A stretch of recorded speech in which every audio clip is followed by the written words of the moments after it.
Mari kita buka bersama 1 Yohanes pasal yang keempat. 1 Yohanes pasal yang keempat, kalau saudara bawa Alkitab di sana ya ada judul perikopnya. Judul perikopnya adalah Roh Allah dan Roh Antikristus ya. Hari ini saya pengen kita bisa mengerti apa sih Roh Kudus, Roh Allah, apa itu Roh Antikris ya. Ayat yang pertama mari kita baca bersama, kalau ada ditayangkan saudara, nah ada di sini kita baca yuk. Ayat yang pertama 1 Yohanes pasal 4 ayat yang pertama. Saudara-saudaraku yang kekasih, janganlah percaya akan setiap roh ya. Tetapi ujilah roh-roh itu apakah mereka berasal dari Allah, sebab banyak nabi-nabi palsu yang telah muncul dan pergi ke seluruh dunia. Firman ini berkata, saudaraku yang kekasih, janganlah percaya akan setiap roh. Berarti roh itu banyak. Dan kita harus berhati-hati, kenapa? Karena peperangan kita bukan melawan darah dan daging, tetapi melawan roh yang ada di udara. Kalau roh itu bukan berasal dari Allah, berarti berasal dari siapa? Setan. Amin. Ayat ini berkata, saudara yang kekasih, janganlah percaya akan setiap roh, tetapi ujilah roh-roh itu. Bagaimana mengujinya? Nanti kita akan lihat. Ya, apakah mereka berasal dari Allah? Sebab sekarang banyak nabi palsu. Jangan terlalu cepat percaya kalau orang kirim ke saudara, ini loh ada yang dapat mimpi, katanya Tuhan bicara sama dia begini. Saudara gak kenal orangnya itu siapa. Hello? Sekarang ini zaman canggih, orang punya HP. Dia mau ngomong apa ya, bodoh-bodohi orang Kristen. Syuting dong, syuting pakai HP dia. Setelah itu dibagikan di WA. Orang-orang yang tanpa menguji roh membagikan semua. Langsunglah tersiar kabar. Wah, saya gak terlalu percaya tuh kalau orang itu ngomong saya mimpi Tuhan menyatakan kembali kepada firman. Sekarang itu banyak orang ngaku-ngaku, tiba-tiba muncul nabi-nabi, hamba-hamba Tuhan jadi peramal. Hati-hati. Ya, hati-hati. Lalu orang mulai percaya pada ramalan. Yang lalu ada yang berkata, pokoknya akan ada kecelakaan pesawat, ada biru-birunya, ada merah-merahnya. Memang pesawat di Indonesia ya banyak biru dan merah. Hello? Kenapa itu terjadi? Cuma kebetulan. Setan tidak tahu apa yang akan terjadi. Setan cuma tahu apa yang sudah. Ya, saya juga bisa ngomong nanti ke depan akan terjadi ini pesawat warnanya ini. Kalau terjadi saya diagungkan jadi dewa. Tapi kalau nggak terjadi, orang juga udah lupa. Ya pokoknya untung-untungan aja. Jangan percaya pada ramalan. Ya, lalu ada hamba Tuhan yang muncul, ya ramalan tahun ini akan ada begini, akan ada. Alkitab sudah tulis di akhir zaman akan datang masa yang sukar. Ini ramalan yang paling benar. Bukan ramalan tetapi benar-benar ya nubuatan yang Alkitab tulis. Jadi tolong saudara semua punya, ya jangan terlalu cepat bagiin tuh yang begitu-begitu. Kembali ke firman, apalagi kalau itu menimbulkan roh ketakutan. Ya, uji setiap roh. Ayat yang kedua berkata begini, yuk. Ayat yang kedua berkata, demikianlah kita mengenal roh Allah. Setiap roh yang mengaku bahwa Yesus Kristus telah datang sebagai manusia itu berasal dari Allah. Roh yang mengaku bahwa Yesus Tuhan datang sebagai manusia itu adalah roh Allah, Roh Kudus. Jadi kalau ada roh yang tidak mengaku Yesus Tuhan dan datang ke dalam dunia, maka itu bukan roh dari Tuhan. Ayat yang berikutnya, ayat yang ketiga berkata begini saudara. Ya, kita lihat ayat yang ketiga. Dan setiap roh yang tidak mengaku Yesus tidak berasal dari Allah. Roh itu adalah roh. Jadi roh antikristus itu roh yang apa? Yang tidak mengaku bahwa Yesus Tuhan, itu antikristus. Dan tentang dia, tentang antikris ini telah kamu dengar bahwa ia akan datang dan sekarang ini sudah ada di dalam dunia. Sejak ayat ini ditulis berapa ribu tahun lalu sudah ada roh antikristus, yaitu mereka yang tidak mempercayai Yesus dan menolak mengakui bahwa dia adalah Tuhan yang datang ke dalam dunia dan menjadi manusia. Itu roh antikristus. Jadi saya berharap saudara, pemahaman kita akan dibuka hari ini tentang antikristus itu siapa dan apa yang akan terjadi. Ayat yang keempat berkata begini, yuk. Ya, ayat yang keempat berkata 1, 2, 3. Kamu berasal dari Allah, anak-anakku, dan kamu telah mengalahkan nabi-nabi palsu itu. Artinya apa? Mau nabi palsu ngomong apapun, kita punya pedoman yang kuat untuk tidak tersesat, punya firman Tuhan. Hari-hari ini banyak sekali ajaran sesat. Mereka iklan juga di YouTube, ya. Begitu diklik langsung masuk ke WA. Itu pernah masuk ke WA saya sekali. Ajarannya itu Yesus sudah datang ke dunia dan bereinkarnasi menjadi seorang wanita. Ini sesat sekali. Tetapi banyak orang yang masuk di dalamnya itu nggak bisa keluar. Beberapa jemaat sudah WA ke saya, Bu, tolong Bu, saya dimasukin ke grup ini. Dan mereka itu benar-benar tiap hari nelpon, tiap hari mencuci otak. Tapi Bu, ketika saya mulai menerima pengajaran di situ, saya doa ya Bu, ada roh yang hitam besar mau bunuh saya Bu. Itu saya kayak mau dicekik, saya bilang kamu cepat keluar dari situ. Itu bukan dari Tuhan. Ajaran yang keluar dari firman Tuhan itu bukan dari Tuhan. Mana ada Yesus sudah datang dan bereinkarnasi menjadi wanita. Itu di mana ayatnya? Tapi banyak loh orang Kristen yang tersesat. Ayat ini berkata kamu adalah anak-anak Allah dan kamu telah mengalahkan nabi-nabi palsu itu dengan apa? Iman kita kepada Kristus. Iman kita adalah iman yang mengalahkan dunia. Karena itu orang yang sungguh-sungguh percaya Yesus tidak takut dengan kematian sekalipun. Karena ketika kita percaya pada Yesus, kita beriman ada kehidupan di dalam kekekalan. Tidak usah takut. Ya, ayat 4 masih, sebab roh yang ada di dalam kita, di dalam kamu itu lebih besar daripada segala roh yang ada di dalam dunia ini. Ingat itu baik-baik, roh Allah yang ada di dalam kita lebih besar dari segala roh yang ada di dalam dunia ini, termasuk roh ketakutan. Roh ketakutan itu roh. Tuhan berkata begini, Allah tidak memberikan kepada kita itu roh ketakutan, tapi roh yang membangkitkan kekuatan. Saudara, ketakutan itu roh. Jadi jangan main-main dengan ketakutan. Hari-hari ini ada begitu banyak orang yang tidak bisa tidur karena ketakutan. Saya dapat WA dari seorang teman, Bu, ada seorang jemaat punya anak masih kecil, tiap jam 2 malam bangun menangis. Menangis sampai sesegukan. Ditanya sama orang tuanya, kenapa kamu nangis nak? Takut mati. Saudara lihat, umur 10 tahun tiap malam gak bisa tidur nangis ngomong takut mati. Ini pekerjaan roh. Di balik virus corona ini ada satu roh yang sedang bekerja di akhir zaman, yaitu roh ketakutan.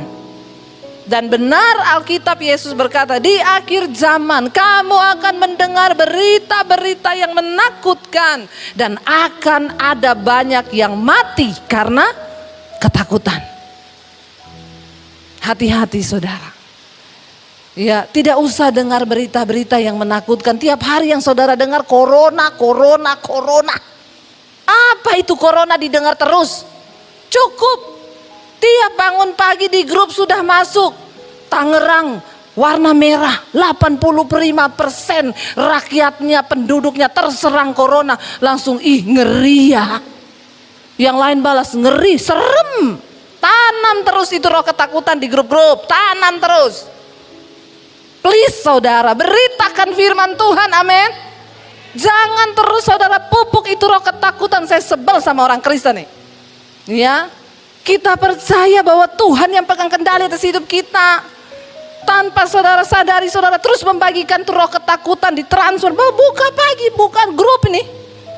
Ya, Tangerang zona hitam. Habis hitam abu-abu. Nanti merah, kuning, hijau, pelangi-pelangi. Please ya. Firman Tuhan bilang kalau ada orang yang berbicara, baiklah dia menjadi orang yang membawa kabar baik. Ya, kalau sudah begitu saya balas, hidup mati kita di tangan Tuhan, tidak usah takut. Balas lagi tapi berhikmat, Bu.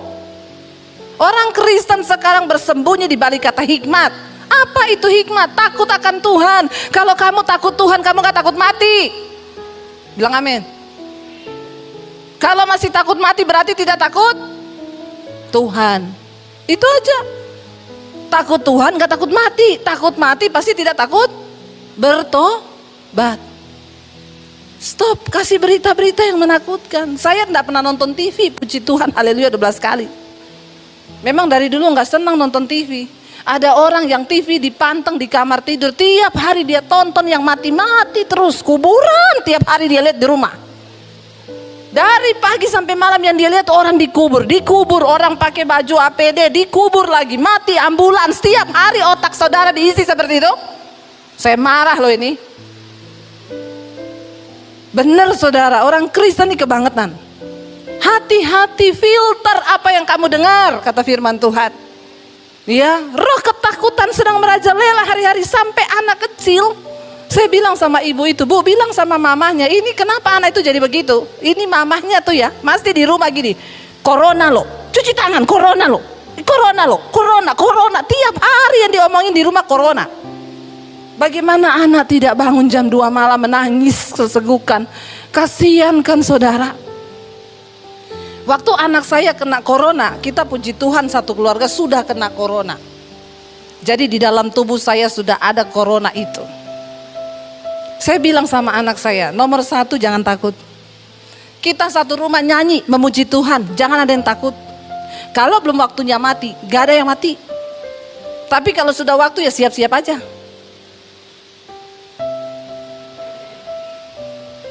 Amin. Mau sembunyi dimanapun, kalau waktunya mati-mati. Kepleset di kamar mandi juga. Ya, ayo kita punya iman yang benar menyikapi semua ini yuk. Ya, ada juga yang pada ketakutan. Ya, banyak yang tanya sama saya, Bu, kita vaksin gak nanti, Bu? Katanya vaksin itu antikris. Saya bilang itu ada kemarin orang telepon, Bu, saya kerja di Departemen Kesehatan. Kami kan menjadi prioritas pertama yang harus divaksin. Menurut ibu saya harus vaksin gak? Yang pertama Bu, saya mau tanya, itu vaksin cairan atau chip? Cairan Bu. Terus kalau mau divaksin ditanya gak, kamu percaya Yesus atau tidak? Kalau kamu percaya Yesus, sangkal Yesus sekarang baru saya suntik. Hello? Saya mau membuka paradigma kita sedikit saja. Saudara, pandemi sudah terjadi dari 1500 tahun yang lalu. Pertama kali pandemi yang membunuh jutaan manusia, bahkan puluhan juta, itu adalah pandemi, saudara kalau ingat pes. Ya, itu kenapa? Itu virus datang dari tikus hitam. Pada waktu itu belum ada orang yang kena pes. Belum ada obatnya. Kenapa sesuatu penyakit dikatakan pandemi? Karena itu mewabah di seluruh dunia dan memakan korban yang begitu banyak. Pes pertama kali ketika terjadi itu 1500 tahun yang lalu, korbannya berapa? Saudara, saya mau kasih tahu sama kita hari ini, korbannya itu 50 juta yang mati. Corona per hari ini 2 juta di seluruh dunia. Dibandingkan sama pes banyak mana? Ya, 30 sampai 50 juta korban jiwa yang terjangkit di pes. Setelah pes berlalu, terjadi lagi pandemi yang berikutnya, itu apa? Cacar. Cacar itu menjangkiti seluruh orang, belum ada obatnya. Sehingga membunuh begitu banyak korban jiwa di seluruh dunia. Setelah cacar selesai, berapa ratus tahun kemudian ada yang namanya kolera. Kolera itu juga membunuh hampir 20 juta orang di dunia. Banyak saudara, ini corona baru 2 juta per hari ini loh. Nah setelah itu para orang-orang yang bekerja di bidang kesehatan mengembangkan ilmu untuk mencari yang namanya vaksin.